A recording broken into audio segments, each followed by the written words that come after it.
kati kankuze kwa Lali Dias omwana like ayina ekikyamu kati nkubuulira bw'aba agamba buno yatulya nze n'agamba mbu ninamu obuzibu muganda wonna Dias ekiro kisinza okuddusa abakyala bange oba ba ex bange bonna bennina butamalaako muganda wange bw'otawenyera ofuna ebbwa uliriza obuzibu obaba si byakuwaana mpa muganda wa mukyalawo ajja kujja kubuulira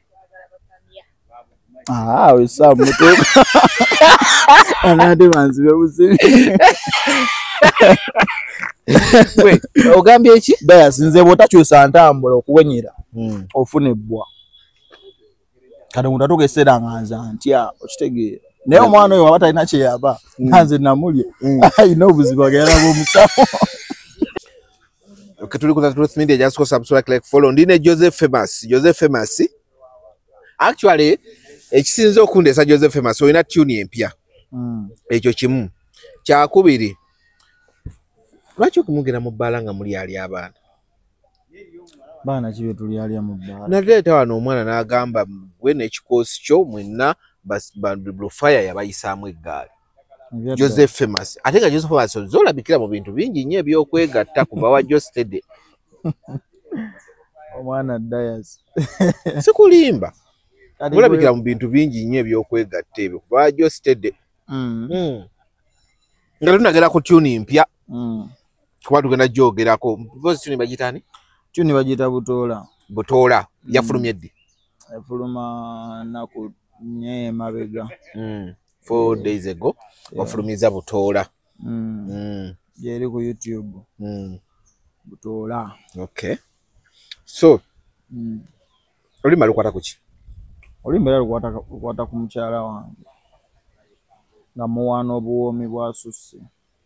Kayimba kali amazima googerwe bebe wange wasinze kuwooma. Wooma. Harmless Weapon.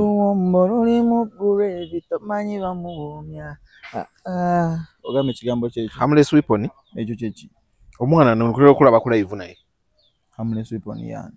Oyo omwana yagamba mbuno yakulya ne bayikula mikwano. Yeeyita Harmless Weapon. Ate mbadde sirima. Mani ya Shivan. Manyi ya Shivan. Omanyi n'erinnya lye ettuufu nga ku social media siri akozesa. Nze lyemanyi. Lyomanyi. Bwe Shivan mwa meeting wa Harmless Weapon mwa meeting wa. Meeting wa ye bannange. First day namusanga wa. Nyana gye nali ngenza okuyimba waliwa. Yali Makindi. Chaka yali Makindi nesijjukira oba ludda oba yali Climax. Ku show ya DJ Nimrod White Party nzijjukira. Mwamutegulira. Saamutegulako.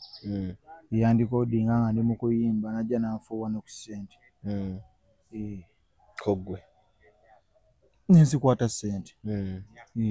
Kibamba we bale kuyimba bulungi. Okay. Nemumala. Nemaliza nengende waka. Nkera n'omufata. Alina mufata nti. Yangamba yakusanga ku kano akabaala wakolera show. Ku Heaven emunyonyo. Ku Heaven emunyonyo. Awo yajjawo olunaku ku biseera nga tuli mu kulanga show. Yajjawo. Naye ndowooza era yalabula bishongeranga kubanga naye sina namba nga sina contact naye. Ne wabana n'ogifuna.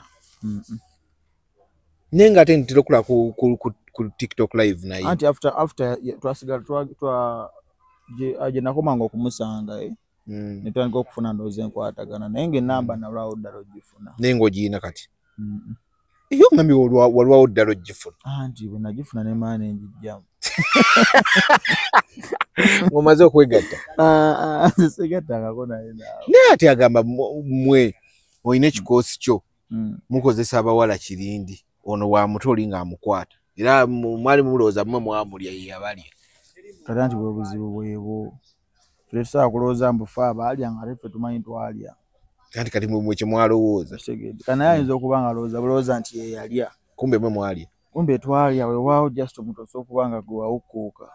Newakakasa atya. Tosobola kukola tosobola kuwulira kintu na kimu.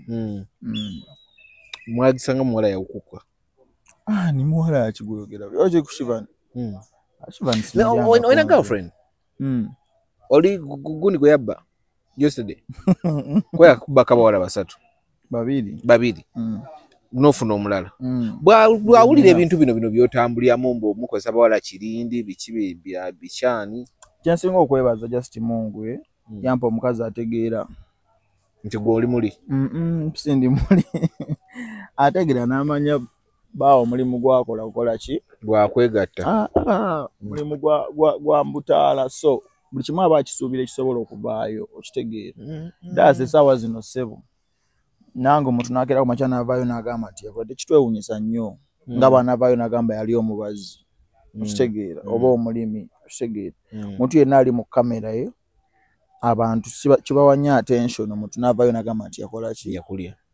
Abantu bangi nnyo bebaddiyeko abakazi naye olaba nze twatabukamuko ne muganda wange oyo Justed naye abantu kyabasasamaza nnyo naye nga abantu bangi bali bangi nnyo nga mikwano gyabwe gifunye gitutte bakyala baabwe nekita soundinga nnyo naye olwokuba nti omuntu aba ali mu limelight ye simanyi lwaki abantu bakitreasuringa nnyo kitegeera ate nga nono omuntu aba ali mu limelight naye abeera muntu abeera victim wa bintu ebisinga ebijja bituuka mu bulamu bwa bulijjo ng'omuntu omulala yenna because bino ebyokubeera Joseph Famous tubibeera wano mu kamera naye bwe nzirayo ewaka nange mba n'obulamu bwange ng'omuntu kitegeera nga bw'olumwa bwe nnumwa nga bw'okola ki bwe kibeera muganda wange kuba kutambuza bulamu nakubeerawo okulaba nti ekintu kitambula. Yamaani Anaye abantu engeri gye bapasivingamu gundi ekyo nga tomola bamumanyi naye bwekyo olina okumanya nze natuuka WhatsApp yange neetabuka etya naye nga lesigenda navaayo kunyonnyola buli omu buli muntu nga mpeereza bannange bagamba kibiki bakugamba mbulekera muwala mwesonyiwe nedda buli muntu bonna yandaba dayase abantu bamanyi ndi mwenzi naye ndi muntu ali committed eri omwagalo wange n'abantu bakola baliwo buli omu era bwe yakatuusango ka vidiyo ako bagamba kituufu yamuli kuba bakimanyi oli mwenzi bo bwe bakiraba no omuntu basobola mulowooleza kintu kyatali omuntu ne basukamu omwo okimanyi dayasi nsobola okulowooleza nti onywa enjaga naye nga toginywa sinywa njaga kalwaki oli mu kwegaana nga tenzi kyenkulowooleza kubulawo kimanyi sinywa nze bwe nneeganye nti ndi mwenzi lwaki gwe okiremera no ngambye n'emikwano gyo gino girowooza ngamba abantu abandaba buli muntu aba amanyi nti ngekwanze sinywa mwenge dayasi sikozesa njaga sinywa shisha sina kitu kyenkozesa onywa bakazi kati ate omuntu okubanga oli mu bidongo abamanyi omuntu atakubwa bakina mental bagamba bo balowooza nti omuntu atakuba bakola ki abeera nnyo ku bakazi neza okuba nga ate abakazi bo be bandiko nanze siri nnyo ku bakazi bo be bakuliko byonna bisoboka bakazi bakugira bebakwesibako amusindisa ate yamusisi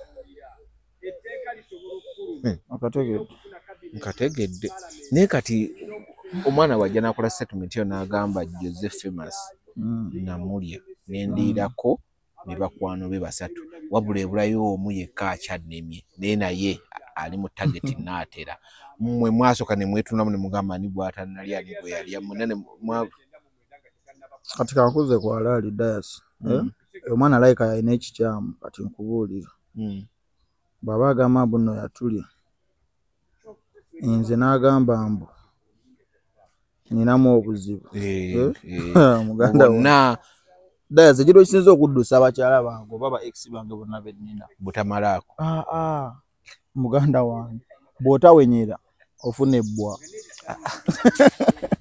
uliriza obuzibu papa si byakuwaana mpa muganda ba mukyalawo ajja kujja kubuulira wesa mutuuka anaate banzibe buzibi ogambye eki dayasi nze bw'otakyusa ntambula okuwenyera ofuna ebbwa kati omuntu atuuka ekiseera nga nze ntya okitegeera naye omwana oyo waba talina kyeyaba nanze namulye ayina obuzibu agayalaba omusawo kale oli ebintu byeweewaanira mu Jose nada n'okubuulira amazima muganda we kuba kati zirange simanyi kyakukola kazi bonna baba batutte baggwawo bakudduka naye nga nange sina kyakola Mungu bwatu bwe yantonda ebyaddala gwe mulimu gwenna ogw'omutwe kulya bakazi kukakasa awo ndi mukama gwe mulimu gwenna ogw'omutwe gambye sikubwa kati gwobuza manku bwaki ekyo kiba kinkuba bw'otafuna bbwa owenyera yenze yegwe Joseph naye kati mwetunulira mutya abamukwana abana kuba yagamba gwe n'abalala basatu then abulayo omu mwetunulira mutya nga mumaze okulaba klipu y'omwana ng'avuddeyo agamba mwena yabayisaamu eggaali nakugambye Dias nekugamba omwana we kayina ekikyamu kati abantu abalala be yaliya be baba basatu nze gwabulayo gwe yasookera nala gwe yakulya yali abo abalala basatu kuba bonna bali yabale tamanyi ti mikwano yagenda basanga nga mutudde ku gundi emu naye nga bonna yabamaze naye yasooka gwe bonna akimanyi ti mikwano gyanze kubanga yasooka kufata nze ndoza ne mukalubiriza tewamukalubiriza yakulya obukakafu nsobola okugamba engeri gye mwali mwogerangamu ku live nga mulimu embiku nga omuyise nga akuyise ku live so omuntu yenna nasobola okubeera sweet eri omuntu gwayogera naye newaba tamuli tekyetagisa kumala kulya muntu okubeera sweet gyali omayinza abakazi aboogera nange mu mbeera eraga nti tweyagala oba twerya naye ng'ate siinaawo yadde kino ekimu kitugatta naye oba nange benjogera nabo n'ogaaba naye bayinza okuba bali mu kwerya kati n'abangi era abandiisa Gloria Book naye nga nze musajja wattu bambi Gloria kyali wange kukitegeera muganda wange tomukwatangako mwamukwatako Gloria Gloria bangamba kuba akabanga kati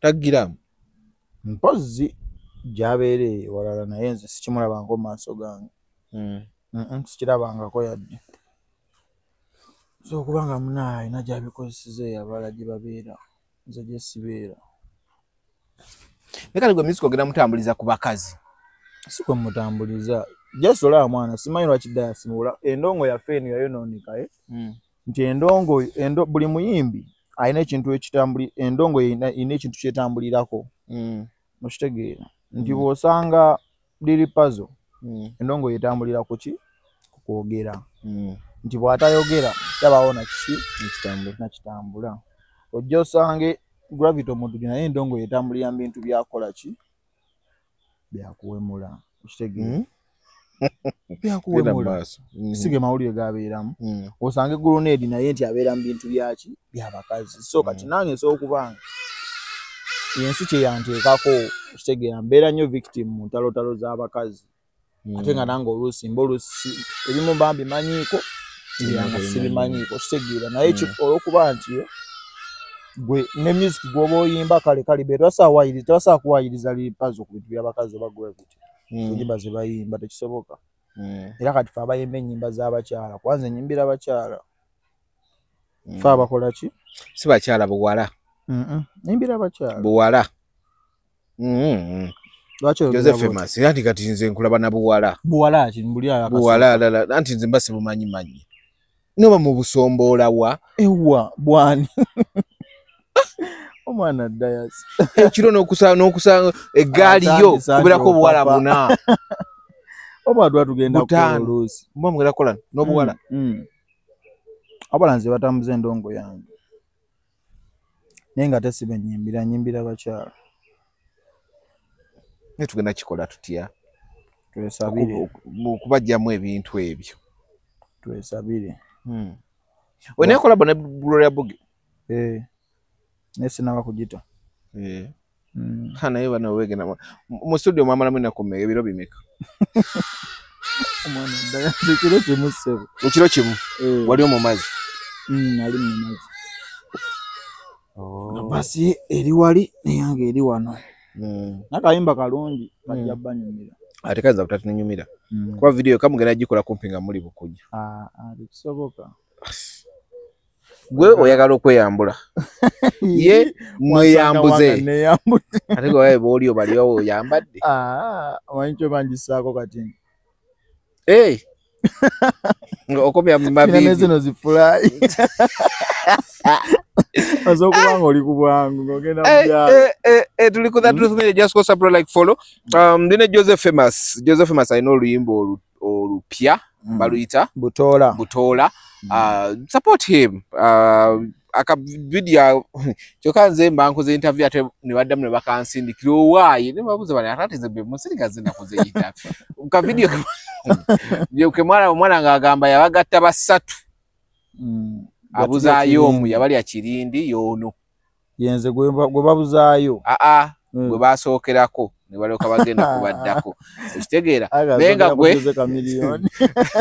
famous yagamba Joseph famous n'ekifaananyi n'akimpa yakimpa nti kozesa kino akwira ne mugarale ekitegeera nenga oba wali omusasudde n'ekiteekayo nakola interview nga nsasula waaki nga wasasula wano ku bintu byani nze sasula interview nze awo batujimpa ng'ogireka anyway oyagala okusubula China just buy with Joseph number kweziri company bagita buy with Joseph ogende China ng'oyagala kusubula asobola okukuyamba oyagala bintu babiguliza bisindike Kampala oba Uganda asobola okukuyamba oyagala consultants kumanya obutale bugulawo ddi bugalawo ddi diro bubeera nga buli waggulu buli wansi ku production na joyagala buy with Joseph asobola kikolera oguze ebintu bye tonatuuka bireeta naye nga kumbeera eriwo ng'oyagala funa wobiteeka alina warehouses osobola okukola ki buli kimu kukikola bulungi nnyo n'akuyamba buy with Joseph enamba kweziri contact him mujja kuba mukolagana bulungi ate osobole nga okuba nawe osobola okusubula China kyobadde tolina mu birooto anyway oyagala kugula motoka bamitasula motors Makindye awo ku junction ya Salama Road but ekidda ku Entebbe Road Africa Oil opposite Sula Motors wali mu kika kya motoka kyonna kyoyagala oyagala motoka oyagala kuswapinga joyina bakuwemu endala asobola kikolera oyo wakabi nange yanguze motoka yakuguze motoka Sula Motors testimonies weziri motoka ingikola bulungi nonje nnyo tayina buzibu so oyagala kugula motoka oyagala kukola swap oyagala ku kibanja mpola kikaki kya motoka kyoyagala gende wa Sula Motors ndozo mujulizi mumulina already wali abasobola okuyamba bulungi tena tulinako okunywa akapya ku market bakaita mariachi mariachi bazo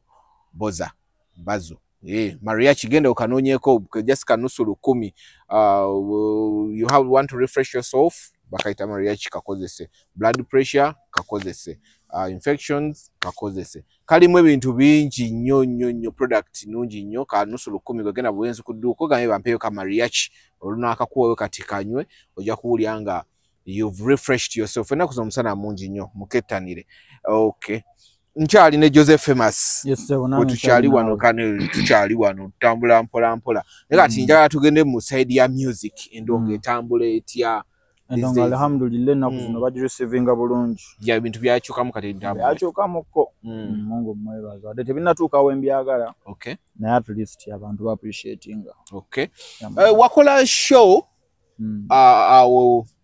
mabegako how did it go nayo yali nonji for the first time that's nyizo basa kuba nnyo sasa maza abantu naye nga for the first time n'amaanyi ge nali nina yali yakabe mbebaza abantu bonna ban supporting embi bonna abambererawo nawe Dias wambererawo mbebaza okay nze mbula yokubererawo kinambuzibu endongo yo twasala okubera mu ndongo actually tulinga nafa bali mu ndongo era muri bayimbi tulinga abayimbi ukitegeera so Joseph famous with ebintu ebitambula mu ndongo everything olabanga endongo ogiraba mu situation kimbera kijerimu kuba ye product gyotunda n'ebintu ebitambulirako biraba right now ndi abantu besalamu tuli ku side eno tuli ku side eno olina atuuka abantu naga agwendongo yotenze abayimbi benyino balabira ddala directing abekuba ekikono olina avayo n'agamba nze we usinga nava mu ndongo singa endongo teriiwe we statement eyo wagiraba olwomuyimbi avayo recently wano mabega n'akyogera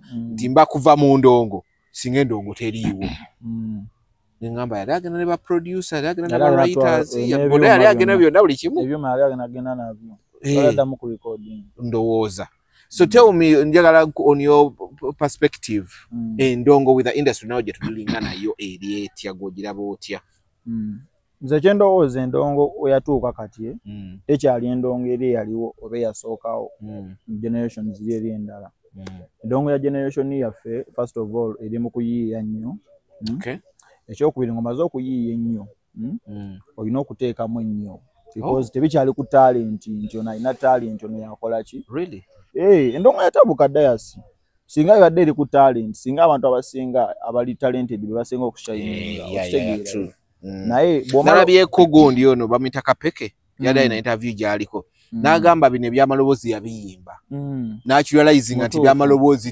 tebitunda n'atandika okuleeta bino ebibye katikati byajjeemu byetaagira ddala kadde bitunda n'ebyetaagira ddala bitekinga long n'olumu n'otava nayo lwakuba ate advantage ebiyina kale endongo yaffe ffe gye tuyimba bw'oba ofunye ofuna forever now and forever kale endongo yaba Kapeke eyo agenda kuboominga akube guno omwezi mukama watamusaasira mubikawo kasubi nga bakulu baabo bafiiko bajja mukama n'aba chance ne bakuba emyaka ku myaka yo so endongo woteebereramu ekona mangu okuba ekiyimba ne kikuba nnyo nnyo ne wabuuza nayo yaddawa okitegeera nange nabiyimbako ebyo bya Kapeke naye ng'omuntu nange ng'omuntu n'ebirooto byange mbyagala nange njagala ebikubirawo era mbiyina naye sisobola kubeera mwendo mbadde ekyagamba nti endongo first of all olina okuyiiya ennyo bw'omala okuyiiya ennyo olina okukola ennyo ku ground okukola ennyo olina okuteekamu ennyo because bikintu kyafuuka kyagulirira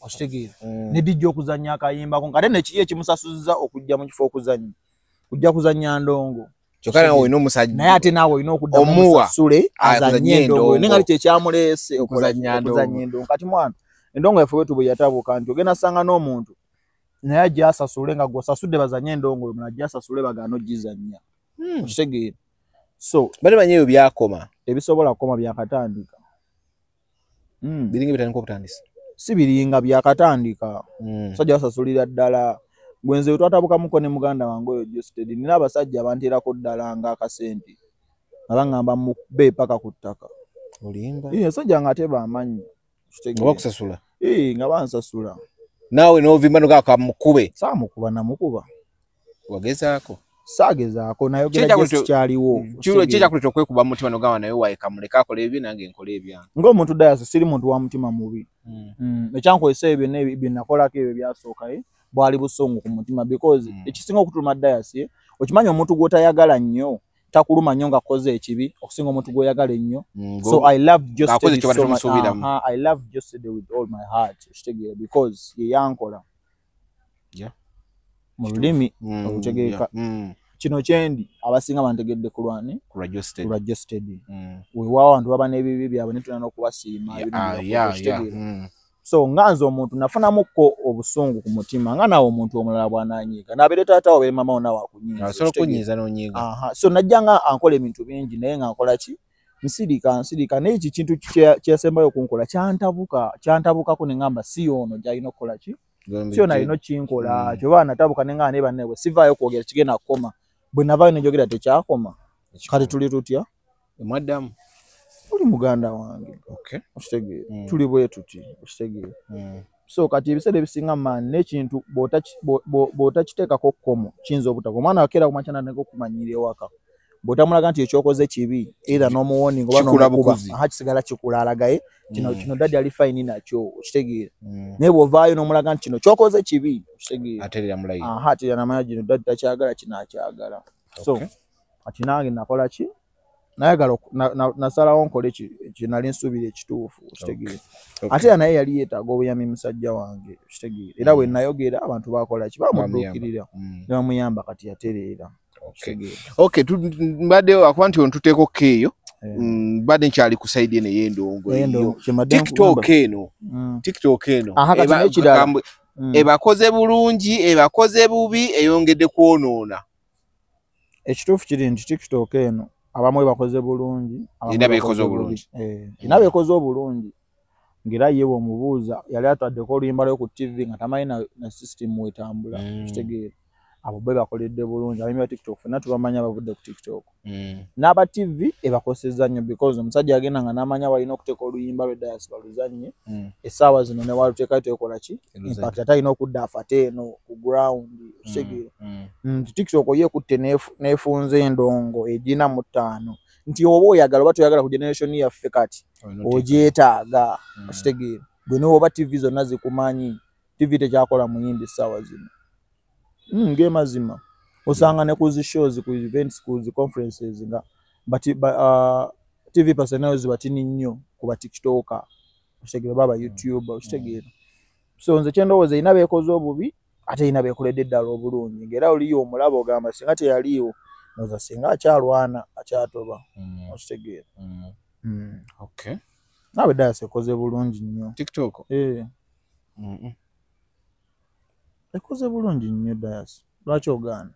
It's because ababba content bafate bamuteekera ku bwerere ffe takufunamu. Ate nti buzibu nene bali aba TV n'abamu babbanga content waabwe. Kyova osanga omusajja n'ateekamu kiwota okitegedde. Tubiteekamu ne lwa nsonga nti ate n'abamu bba erya gwakusalamu nyini content ne logo n'agibikka. Kyovula kati logo ngikuteeka ku nnyindo. Anonye wajijjawo nga alina kujjawo nnyindo. Alina kujjawo nnyindo. Ate banamugamba ate ani oyo gwotuteereddeyo kati tumulaba. Okitegeera. So nze sigiinaako buzibu nti tukoze obubi wa bulungi but ewadde eddembe buli muntu okufuuka content creator okola interview nga bwe interview ng'oyingira omulimu yes sogula essimu yo kati abaana baayiga nti ye akwata interview y'omuntu n'agisalamu byayagala n'agiteekayo kati ye n'afunirako ate obulango obubwe okitegeera. So kati nobo buzibu bwa TikTok nze bwenjiinako sirina gifunamu kirungi kyonna. Tosawa nga tonagifunamu kirungi. Sirina. Sijja kulima sina. Olaba osobola okufunamu ebibi. Kintu kyonna kyofunamu ekibi. One time oba wasooka kifunamu kirungi. Ate etansasula. Nze kyanzija ku Facebook nga sasula. Kyogamba bwokera ku makya Dias n'ogula emmotoka ogifunamu birungi byokka. Anti eyo mbangenda birungi bibawo nti esobola okuntambuza okugenda simanyi biki. Nange okimanyi n'ebiwe egenda mabiri egenda kulekayo. Kituufu. Okitegedde. Kituufu kyonna kyofunamu ekibi kyaliko ekirungi mu kusooka because singa tekyaliko kirungi tewali kitutte. Kituufu. Okitegedde bwe kino kiba n'advantage ne disadvantage nti singa TikTok eno yalimbi ku Dias tewali musanzeeyo. Swima media singa tewali agimanyi. Swima media eno Swima media muntu mwe. Abantu kati ninayo channel gundi ku TikTok abantu balowooza nti zanga siza. Ebyadda. Dala media mbadde manyi iyo. Dala media si yange. Swima media si yange. Truth media ye yange. Nti abana babberi ne bakola nedda. Era channel nyusanyo nengamba. Kati Swima nali mugamba nga mugamba weesonyiwe content wange na blocking ku TikTok. Yes. Nze ne bwenkebera abantu bangamba twakolayo ku Swima media nze we mukebera ku yange simulaba.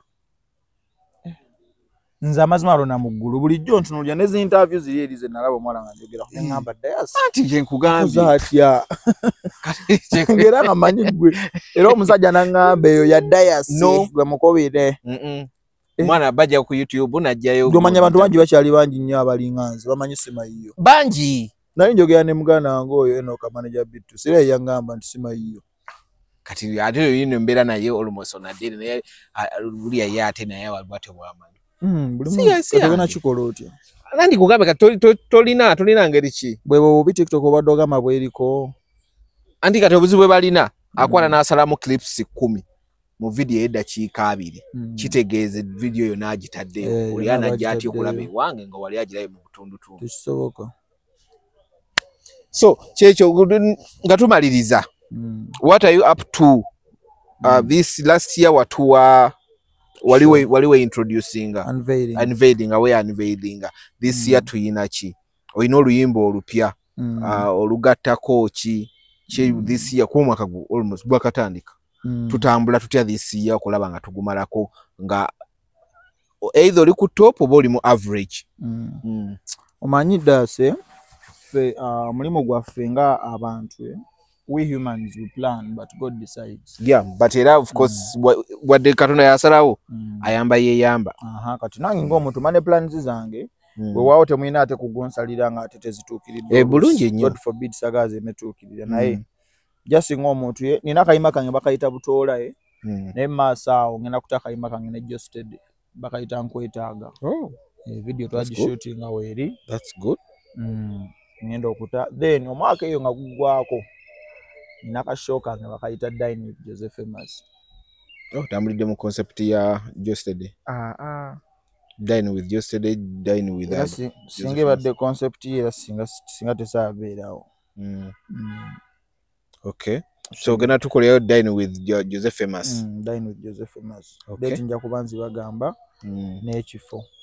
Nenga plan zange kyemmanyi guno omwaka bwe gundeka kijja kuba kinkoze bubi batera kuba kulemezaamu ko kuba kulemezaamu naye tokyeteekako nti wegundeka ate sigambye nti nja bivaamu nga yekujja kunkoze bubi naye nga nze ku plans zange nina essuubi nti at least nja bbaako wendi wali tamanyi Joseph Famous nga amutegedde wali tamanyi buyimba bwe nga abutegedde okay anyway okay abadde Joseph Famous we had to clear a few things here and there I'm really happy nti gwe ne Joseph madam ne mukwatagana even yakolabo ekyo kirungi neno n'endongo dayas twagirina nno ate munnaye kyewunyisa nali manyi musajja wange twatabuka magenda kukwata ekyo nabididiji ne bwe twaddamu okwogera yandaga nti kwata va abeera mu Bible ewaka n'abukuba obuyimba nali teze nga byambula nako nno nga sibiina ebyaddala byaddako nayeddamu n'abimba tuna ennyimba nga nnya ate zonna ennyimba nnungi nnyo dayas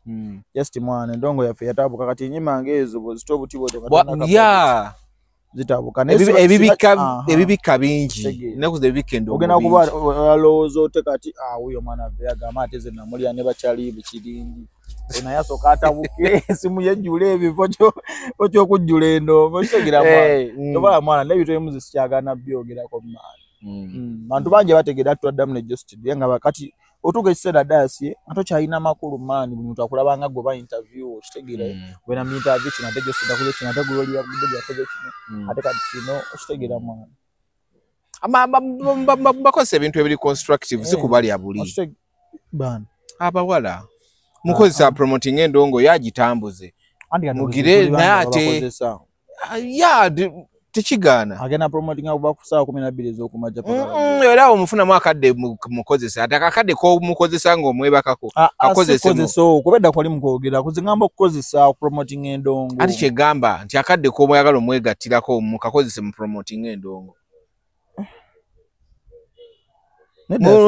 omuwala obwongo bwammwe bulowooleza wano negwe dayasi gwoza nze negatta nnyo bwe buzibu bwammwe olaba ekitonde omuwala obwongo nga bukkirira mu mpale nze kisaana okuntwalira essaawa nga 4-5 nga sinegatta yadda ndwirawo ddala ssaawa 4-5 abantu batwala myezi ogamba just ssaawa naye mutasobola otwala omwezi ekisoboka gw'ogamba ssaawa busaawa ajja kulongoosa muganda wange tozanyira kojja kitonsa yali wano eno namulaba muganda wange beeramu bajja kulongoosa omusajja yagambye omukazi alina beeramu buli lunaku so ze baabisagala mulimbe kojja sigenda mudisappointinga ekinene nnyo ajja kunsonyiwa naaba neekutte nga ndi bize ssaawa 6 zimmala naye okusukkako awo njaba mulimbye nze gwe mulimu gwe nnina ogw'omuntu eddayasi kwegatta nina okwegatta kubanga kyekitukozesa emikwano bwe nkwegattako dayasi n'ofunya kyaliwo mulala